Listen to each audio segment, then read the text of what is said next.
اعوذ باللہ من الشیطان الرجیم بسم اللہ الرحمن الرحیم واتقوا اللہ واعلموا ان اللہ شدید العقاب۔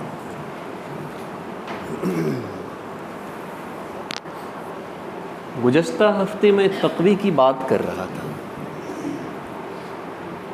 فقہائے کرام نے لکھا ہے کہ تقوی کے 3 درجات ہیں۔ نمبر 1 تو یہ ہے کہ آپ شرک سے دور رہیں،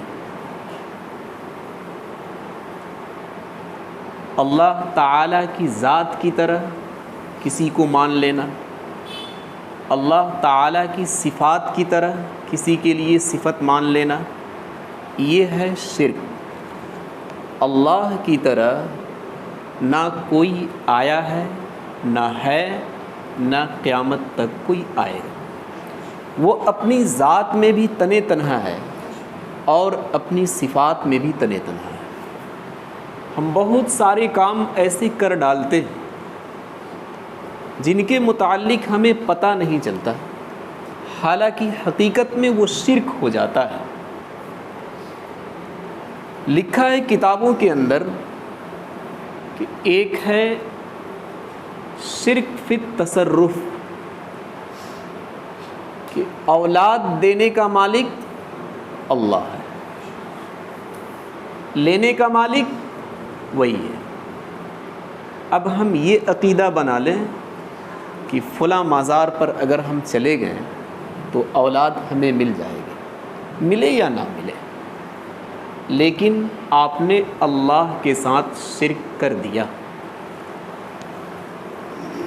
ایک ہے شرک فی العلم، کل کیا ہوگا، پرسوں کیا ہوگا، قیامت تک کیا ہونے والا ہے، ایک ایک منٹ کا پتہ، ایک ایک سیکنڈ کا پتہ اللہ تعالیٰ کو ہے۔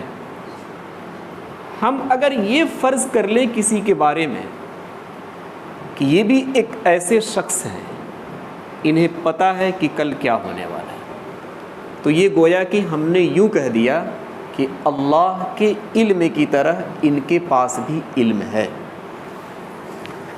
ایک ہے شرک فی العبادت، سجدے اللہ کے لیے ہوئیں گے، کھڑا ہونا اللہ کے لیے ہوئے گا، مانگنا اللہ سے ہوئے گا، جھکنا اللہ کے سامنے ہوئے گا۔ ہم سجدہ جا کر کسی قبر پر کرنے لگے،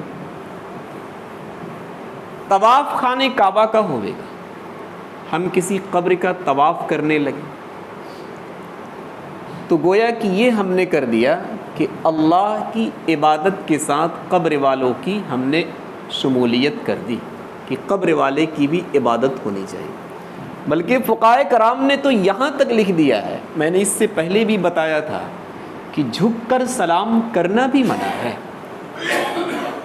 اب لوگ ایسے جھکتے ہیں، سینے پر ہاتھ دیتے ہیں، اس کا بھی ثبوت ہونا چاہیے کہ یہ آپ نے کہاں سے گھڑ لیا۔ زبان سے سلام کرنا ہے، مصافحہ کرنا ہے، بس، اور تیسرا عمل تو کچھ ہے نہیں۔ اور اگر آپ معانقہ کرنا چاہیں تو کر سکتے ہیں، سینے پر ہاتھ رکھنا، دل پر ہاتھ رکھنا، اس کا جواز چاہیے، کہیں کوئی ثبوت اس کا نہیں ملتا۔ بالکل آپ جھک کر سلام نہ کریں، بلکہ نارمل کھڑا رہیں جیسے آپ کھڑا رہتے ہیں۔ تو اللہ تبارک و تعالیٰ نے فرمایا کہ نمبر 1 کا تقویٰ یہ ہے کہ آپ شرک سے دور رہیں۔ دوسرے نمبر پر گناہوں سے الگ رہنا، چاہے وہ گناہ صغیرہ ہو، چاہے وہ کبیرہ ہو، ہر ایک قسم کے گناہوں سے اپنے آپ کو الگ رکھنا۔ اب تو حال یہ ہے کہ لوگ نیکیاں کم کرتے ہیں، لیکن گناہوں کی طرف ان کا رجحان اور ان کا میلان کہیں زیادہ ہے۔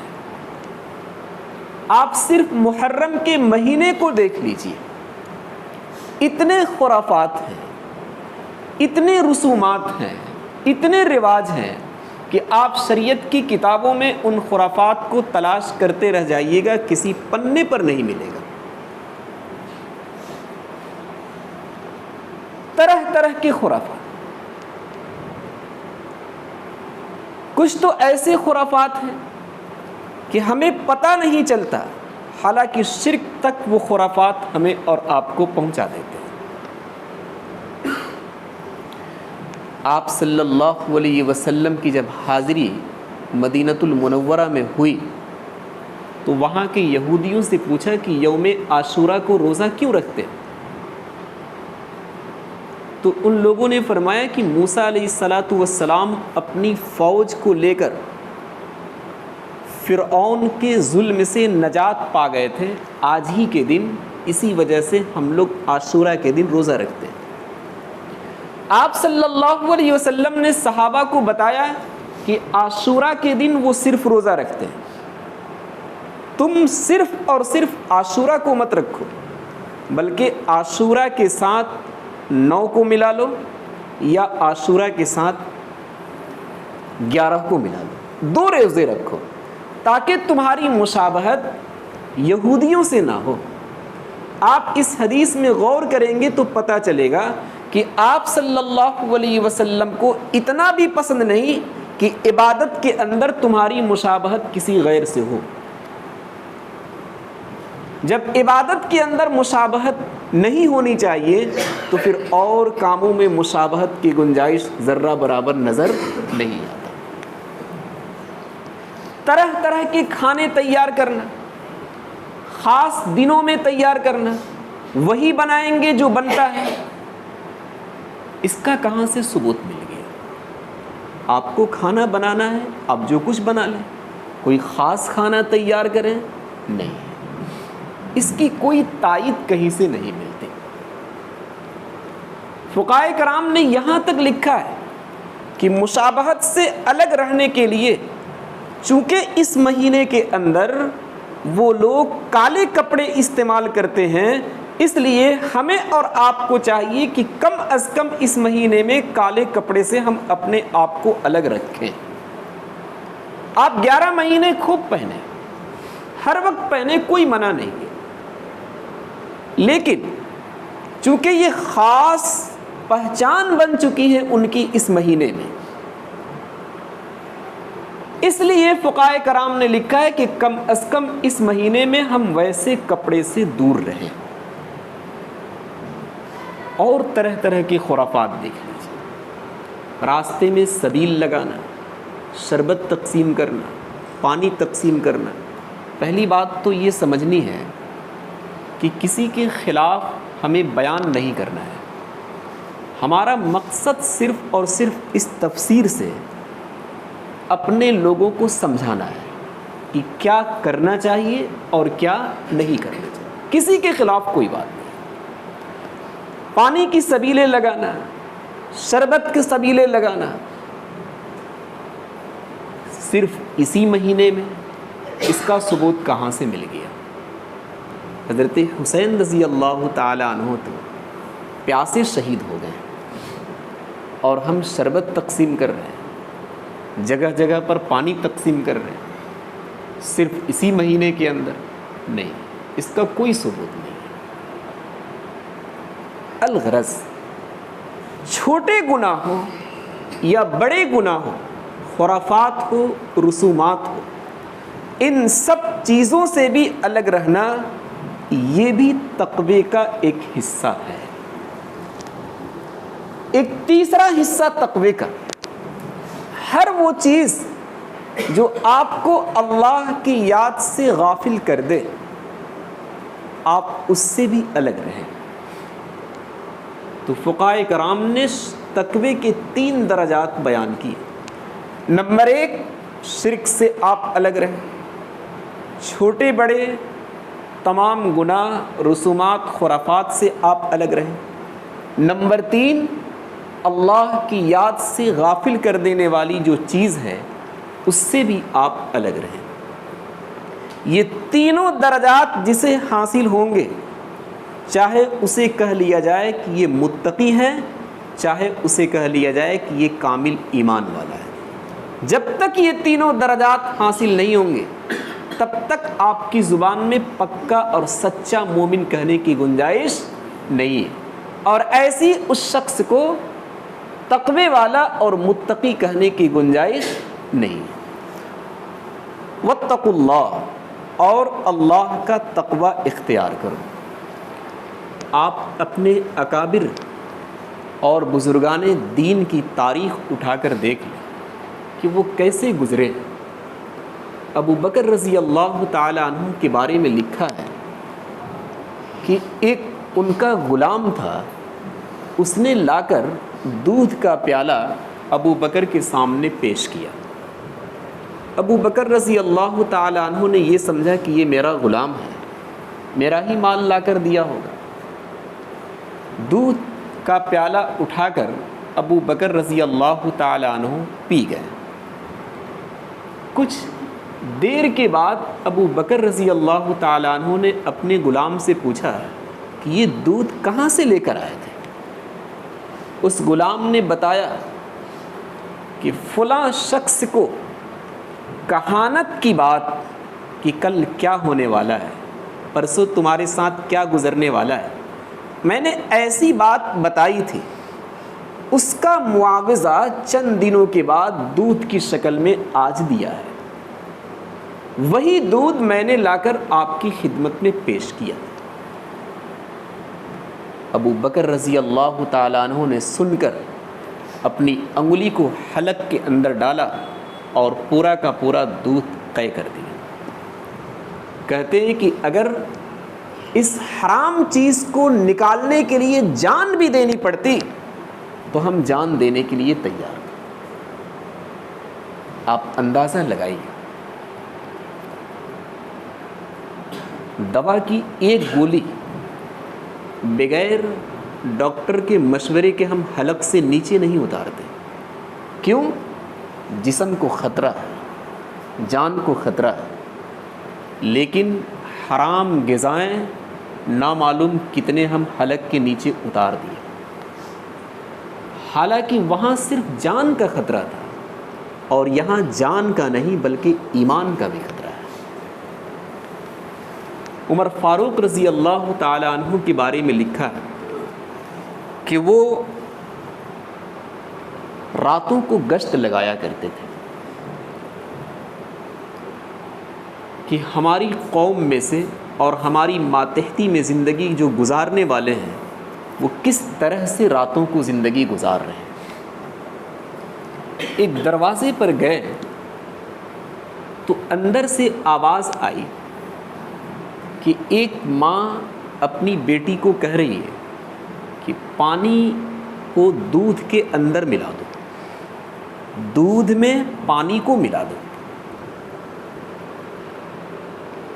بیٹی نے کہا کہ نہیں، عمر کی خلافت چل رہی ہے، اگر وہ دیکھ لیں گے تو پھر ہم سب کی خیریت نہیں ہے. ماں نے کہا کہ اس رات کو عمر کیسے دیکھے گا، عمر دیکھے گا کیسے؟ یہ سب کچھ حضرت عمر دروازے سے سن رہے ہیں. لڑکی نے جواب دیا کہ واقعتاً عمر تو نہیں دیکھ رہا ہے، لیکن عمر کا خدا دیکھ رہا ہے. بچ کے کیسے نکل سکتے؟ عمر رضی اللہ تعالیٰ عنہ نے دروازے پر دستک دی، دروازہ کھلا. لکھا ہے کتابوں کے اندر کہ یہ اتنا پسند آیا حضرت عمر کو کہ عمر نے یہ محسوس کیا کہ ہم نے عدل اور انصاف کے ساتھ اس حکومت کو چلانے کی کوششیں کی اور چلا بھی رہا ہوں. یہ عدل اور انصاف دوسروں تک بھی منتقل ہو رہا ہے. ہوتا یہی ہے، ہمارا لیڈر، ہمارا بڑا، بلکہ اور اندر آ جائیے، گھر کا اگر ہمارا ذمہ دار صحیح ہو، انصاف کرنے والا ہو کہ ساس اور بہو کی کیا طور طریقے رہیں گے رہنے کے لیے، نند اور بھابھی کے کیا طور طریقے رہیں گے گھر میں زندگی گزارنے کے لیے، اگر وہ اسے انصاف کے ساتھ چلا لے تو وہ انصاف صرف اور صرف اسی ذمہ دار تک نہیں رہتا، بلکہ وہ اور افراد تک بھی منتقل ہو جاتا ہے. بلکہ کتابوں کا مطالعہ کرنے سے پتہ چلتا ہے کہ جانوروں تک بھی آ جاتا ہے. آپ صلی اللہ علیہ وسلم کے بارے میں لکھا ہے کہ آپ صلی اللہ علیہ وسلم جب حلیمہ سعدیہ کے یہاں پل رہے تھے، بچپنے کا زمانہ تھا، تو حلیمہ سعدیہ کا ایک لڑکا وہ بکریوں کو چرانے کے لیے جایا کرتا تھا۔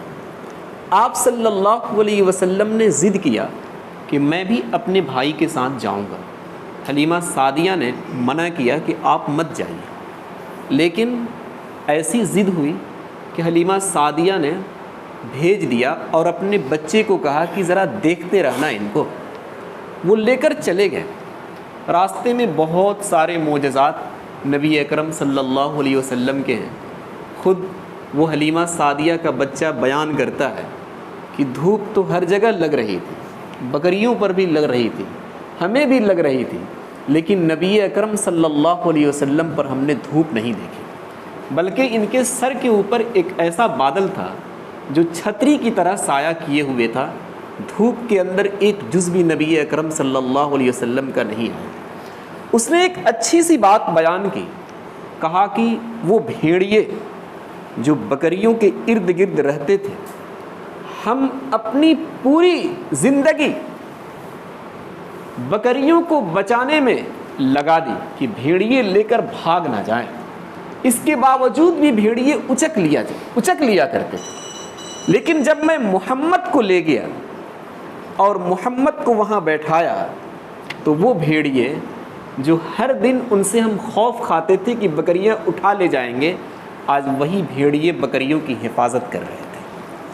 آپ صلی اللہ علیہ وسلم کا انصاف صرف آپ تک نہیں تھا، بلکہ جہاں جہاں گئے وہاں کے لوگوں کے اندر اور جانوروں کے اندر بھی انصاف آ گیا۔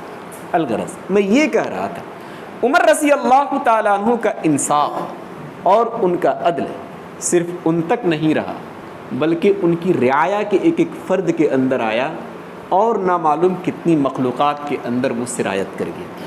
عثمان رضی اللہ تعالیٰ عنہ کے تقوی کا حال یہ تھا کہ لکھا ہے کتابوں کے اندر کہ وہ غسل خانے کے اندر بھی جب جاتے تھے تو اتنے ہی کپڑے کھولتے تھے جتنے میں وہ غسل کر لے جائیں۔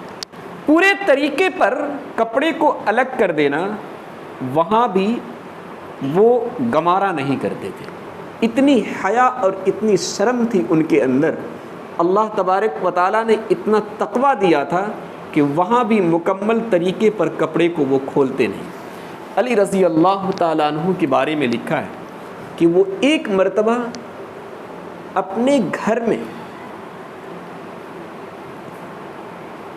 بیت المال کے پیسے کا حساب کر رہے تھے، جس وقت کی وہ خلیفہ تھے، چوتھے نمبر کے خلیفہ ہیں۔ حساب شروع کیا انہوں نے، اتنے ہی درمیان دو صحابی، ایک طلحہ اور ایک زبیر رضی اللہ تعالیٰ عنہ، یہ دونوں آ گئے۔ ان لوگوں نے کچھ دنیاوی باتیں شروع کر دی۔ علی رضی اللہ تعالیٰ عنہ نے فوری طور پر چراغ کو بجھایا اور بجھانے کے بعد دوسرا چراغ جلا دیا۔ طلحہ اور زبیر رضی اللہ تعالیٰ عنہما نے فرمایا کہ علی یہ کیا کر رہے ہیں؟ بات تو وہی ہو گئی، جس روشنی میں ہم پہلے تھے وہی روشنی میں ابھی ہیں، تو پہلے چراغ کو بجھا کر یہ دوسرا چراغ جلا لینا، اس کا تو کوئی مطلب سمجھ میں نہیں آتا۔ علی رضی اللہ تعالیٰ عنہ نے فرمایا کہ پہلے میں بیت المال کا حساب کر رہا تھا، چراغ بھی بیت المال کا تھا، اب بات تم لوگوں کی کرنے لگا تو میرا دل یہ گوارا نہیں کر رہا ہے کہ بات ہم سب کی ہو اور چراغ کا تیل جلے بیت المال کا، ایسا نہیں ہے، بلکہ چراغ کا تیل اب ہمارا جلے۔ اتنی احتیاط کے ساتھ زندگی گزر رہی ہے۔ آپ اس واقعے سے اندازہ لگائیے کہ اللہ تبارک و تعالی ہم ایمان والوں کے ساتھ کیا چاہتا ہے۔ اتنی اطاعت اور اتنی فرما برداری اور اتنی پرہیزگاری اگر ہمارے اندر آوے گی، تب تو ہم کہے جاویں گے کہ واقعتاً سچے پکے ہم مومن ہیں، ورنہ صرف آدھار کارڈ تک ہمارا نام رہ جاوے گا۔ اللہ تبارک و تعالیٰ کی یہاں ہم کامل مومن نہیں ہو سکتے۔ ابو حنیفہ رحمۃ اللہ علیہ کے بارے میں لکھا، کہ بہت بڑی تجارت تھی کپڑے کی، اتنی بڑی تجارت تھی کہ فتاوی عالمگیری والا لکھتا ہے کہ 500 علماء کی تنخواہ اپنے گھر سے دیا کرتے ہیں۔ ہر وقت اتنے علماء ان کے یہاں رہتے تھے، پڑھنا پڑھانا، فتاوی کی کتاب لکھنا، اس مسئلے کو تلاش کرنا، اس مسئلے کو تلاش کرنا، لوگوں کے جوابات دینا، پھر ان کو طور طریقے سکھانا، یہ سارا کام وہ علماء ان کی خدمت میں رہ کر کیا کرتے تھے۔ ان سب کی تنخواہ اپنے جیب سے دیا کرتے تھے۔ ایک مرتبہ کپڑے کا حال یہ ہوا کہ کپڑے کے اندر کوئی نقص آ گیا۔ امام ابو حنیفہ نے اپنے تاجر کو بتایا کہ دیکھو اس کپڑے کے اندر فلاں نقص ہے، جو آئے خریدنے کے لیے اسے بتا دینا کہ اس کپڑے کے اندر یہ کمی ہے۔ چلے گئے بتا کر، وہ کپڑا بیچتا رہا، کوئی گاہک آ گیا اس کپڑے کو بھی لینے کے لیے۔ اتفاق سے وہ تاجر کپڑے کا نقص بتانا بھول گیا اور بیچ دیا۔ امام ابو حنیفہ رحمۃ اللہ علیہ آئے اور کہا کہ کیا ہوا اس کپڑے کا؟ اب اسے یاد آیا کہ بیچ تو دیا لیکن میں نے نقص بتایا نہیں، جو کمی تھی اس کے اندر میں نے وہ کمی بتائی نہیں۔ امام ابو حنیفہ رحمۃ اللہ علیہ نے شاید کہ یہ لکھا ہے کہ اس دن کا پورا مال صدقہ کر دیا کہ اب ہم مال نہیں کھا سکتے۔ یہ تقوی کا حال ہے۔ واتقوا اللہ واعلموا ان اللہ شدید العقاب۔ 28ویں پارے کے اندر ایک آیت ہے، یا ایھا الذین آمنوا اتقوا اللہ، اے ایمان والو اللہ کا تقوی اختیار کرو۔ ولا تکونوا کالذین نسوا اللہ فانساہم انفسہم، ان لوگوں کی طرح مت ہو جاؤ جنہوں نے اللہ کو بھلا دیا۔ کوئی فکر نہیں اللہ ہمیں دیکھ رہا ہے یا نہیں دیکھ رہا۔ ہمارا تو دل ایسا بنا ہوا ہے کہ ہم کیمرے کے سامنے رہتے ہیں تو بڑے احتیاط سے رہتے ہیں، کھاتے پیتے بھی ہیں احتیاط سے، بولتے سمجھتے بھی ہیں احتیاط سے، لیکن کیمرے سے ہٹ کر دروازے کے باہر جاتے ہیں تو پھر کوئی احتیاط نہیں رہتا ہے۔ اللہ تبارک و تعالیٰ کا فرمان موجود ہے، جہاں کہیں بھی تم رہو گے ہم وہاں موجود ہیں۔ اللہ کا کیمرہ ہر جگہ پر کام کر رہا ہے۔ اگر اس کیمرے کے سامنے ہماری زندگی احتیاط سے گزر رہی ہے تو آپ یہ سمجھیں کہ اس سے کہیں ہائی کوالٹی کا کیمرہ دوسری جگہوں پر لگا ہوا ہے جہاں ہم نہیں سمجھ پا رہے ہیں، اللہ تبارک و تعالیٰ وہاں بھی دیکھ رہا ہے۔ اللہ نے فرمایا وَلَا تَكُونُوا كَالَّذِينَ نَسُوا اللَّهَ، ان لوگوں کی طرح مت بنو جنہوں نے ہمیں بھلا دیا، کہیں یاد ہی نہیں رہ گیا اللہ، جو سمجھ میں آیا کر رہے ہیں۔ تجارت کے اندر جھوٹ بولنا، دکانداری کے اندر جھوٹ بولنا، لین دین کے اندر ایک دوسرے کو دھوکہ دینا، اور نامعلوم کتنے خرافات اور کتنی نمازیں ہم سے چلی جاتی ہیں، کتنی عبادتیں اس کی چھٹتی ہے، اور کتنے ہم غافل رہتے ہیں۔ ہم اور آپ اس کا اندازہ کبھی سونے کے وقت لگا سکتے ہیں کہ صبح سے شام تک کیا ہم نے کیا ہے۔ یہ جو سالوں کا گزرنا آتا ہے اور نیا سال جو شروع ہو جاتا ہے، شاید کہ ہمیں معلوم نہ ہو کہ یہ عربی کا نیا سال شروع ہو گیا، 1447 چل رہا تھا، یہ محرم کی پہلی تاریخ، یہ 48 میں ہم اور آپ چلے گئے۔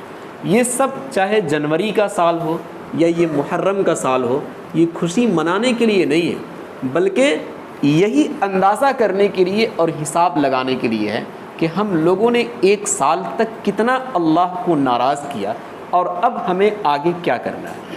وَلَا تَكُونُوا كَالَّذِينَ نَسُوا اللَّهَ، اللہ نے فرمایا ان لوگوں کی طرح مت بنو جنہوں نے ہمیں بھلا دی، کچھ سمجھا ہی نہیں، بس اپنی منمانی ان کی چلتی رہی۔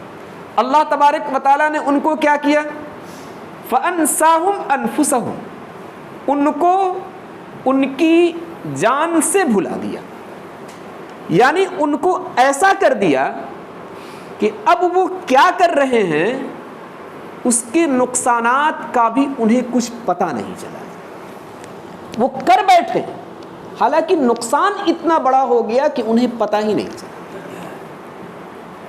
آپ اسے ایک واقعے سے سمجھیں موسیٰ علیہ الصلاۃ والسلام جب اپنی پوری قوم کو لے کر نکل گئے اور اللہ تبارک و تعالیٰ نے دریا کے اندر پورا راستہ دے دیا، پہاڑ کی طرح بالکل پانی کے راستے بن گئے اور بہت آسانی کے ساتھ ایک ایک کر کے وہ پار ہو گئے۔ فرعون اپنی فوج کے ساتھ موسیٰ علیہ الصلاۃ والسلام کے نقش قدم پر چلتا رہا کہ ہم انہیں پکڑ لیں گے۔ جب موسیٰ علیہ الصلاۃ والسلام اپنی فوج کو لے کر بیچ میں گئے تو راستے تو ابھی سب کھلے ہوئے تھے۔ فرعون نے کہا کہ دیکھ لو میری پاور اور میری طاقت کہ یہ سمندر بھی راستہ چھوڑ رہا ہے، اس لیے تم لوگ بھی اس راستے میں چھلانگ لگا دو اور اس موسیٰ کی فوج کو پکڑ لو۔ جب تک یہ بیچ میں جاتا فرعون اپنی لشکر کے ساتھ، تب تک اللہ تبارک و تعالیٰ نے موسیٰ کو اور ان کی پوری قوم کو دریا سے باہر کر دیا، پار کر گئے۔ یہ بیچ میں گیا، اللہ تبارک و تعالیٰ نے پانی کو ملا دینے کا حکم دیا، پانی مل گیا، سب ڈوب کر اسی میں ہلاک ہو گئے۔ کالذین نسوا اللہ فانساہم، فرعون کو پتہ بھی نہیں چلا کہ ہم دریا کے اندر گھس کر کیا کر رہے ہیں۔ اتنا بڑا نقصان ہو گیا کہ اسے پتہ نہیں چلا۔ یہ صرف اور صرف اسی کا نتیجہ ہے کہ اس نے اللہ کو بھلا دیا تو اللہ تبارک و تعالیٰ نے بھی اسے بھلا دیا، اسے کچھ پتہ نہیں کہ ہم کیا نقصان اٹھانے جا رہے ہیں۔ فاذکرونی اذکرکم، اللہ نے فرمایا کہ تم مجھے یاد کرو میں تجھے یاد کروں گا۔ ایک ہیں اللہ والے عثمان نہدی، ان کا کہنا ہے کہ مجھے پتہ ہے کہ اللہ تبارک و تعالیٰ اپنے بندے کو کب یاد کرتا ہے۔ لوگوں نے پوچھا کہ آپ بتا دیجئے کب یاد کرتا ہے۔ انہوں نے فرمایا کہ دوسرے پارے کے اندر صاف موجود ہے فاذکرونی اذکرکم، تم اللہ کو یاد کرو گے بس اسی وقت اللہ بھی تجھے یاد کرے گا۔ اس لیے اللہ سے غافل ہو جانا اور منمانی کرنا اور وہ کام کرنا جو ایمان والوں کا نہیں ہے، وہ خرافات کرنا اور وہ بدعات انجام دینا صرف یہ سمجھ کر کہ وہ ہم سے خلاف رہتے ہیں تو کام وہی کرنا ہے جن سے ان کو چڑ ہو، نہیں، اسلام کے اندر ایسا نہیں ہے، بلکہ اسلام کے اندر تو یہ ہے کہ ہم ایک کام کرنے سے پہلے 10 بار سوچ لیں کہ شریعت کے اندر اس کے جواز کا حکم ہے یا نہیں، یہ کام کرنے سے اللہ راضی ہوگا یا نہیں، یہ کام کرنا یہ نبی کا طریقہ رہا ہے یا نہیں۔ ایک ایمان والے کو دنیاوی زندگی کے اندر بہت پھونک کر قدم رکھنے کی ضرورت ہے۔ جب تک ایسی زندگی ہماری نہیں بنے گی تب تک صحیح معنی میں ایمان کامل ہمیں اور آپ کو حاصل نہیں ہو سکتا۔ بس سبحان اللہ۔